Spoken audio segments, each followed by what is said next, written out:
மண்ணின் மைந்தர்களே, இந்த பதிவு பார்த்தீங்கன்னா சித்தர்கள், ஞானிகள், யோகிகள், மகான்கள், மகாஞானிகள் யாருமே மனிதரோட தொடர்புலையே இருக்க மாட்டாங்க. ஏன்னா இந்த மனிதனோட பார்வை, எண்ணங்கள் கலந்ததுன்னு வச்சுக்கோங்களேன், அவங்க ஈட்டின சக்தி மொத்தம் விரயமாயிடும்.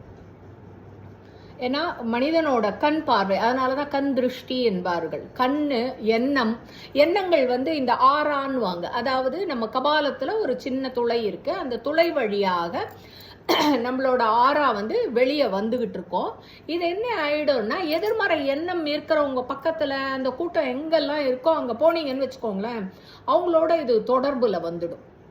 நீங்களே கவனிச்சு பாருங்களேன், கோவிலுக்கு போயிட்டு வந்தீங்கன்னா நீங்க நேர்மறை எண்ணத்தோட இருப்பீங்க. இதே ஒரு இறப்புக்கோ வேற எதுக்காக போறோம் இல்ல, அதாவது எதிர்மறை எண்ணம் இருக்கிறவங்களோட பக்கத்திலேயே நீங்க உட்காந்துட்டே வந்தீங்கன்னா நீங்களே மாறிடுவீங்க.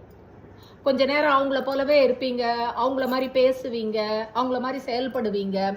அதற்குத்தான் சித்த புருஷர்கள் யாருமே நம்ம கண்ணில் படமாட்டாங்க. ஏன்னா கண்களும் அப்படித்தான். அதனாலதான் கண்ணதாசன் பாடினார், கண்ணை நம்பாதே உன்னை ஏமாற்றும். இந்த கண்கள் என்னன்னா, என்ன பார்க்குதோ அதை கொண்டு போய் கான்சியஸ் அண்ட் சப்கான்சியஸ் மைண்ட்ல வச்சுக்கோ. அதை என்ன பண்ணோம்னா அப்பப்போ அதை வெளியே கொண்டு அவங்க எப்படி பண்ணாங்களே, அவங்க எப்படி எதை பார்த்ததோ அதை கொண்டு உங்களை கேள்வி கேட்டு உங்களை என்ன எதிர்மறை ஆற்றலுக்கு உங்களுக்கு கொண்டு போகும்.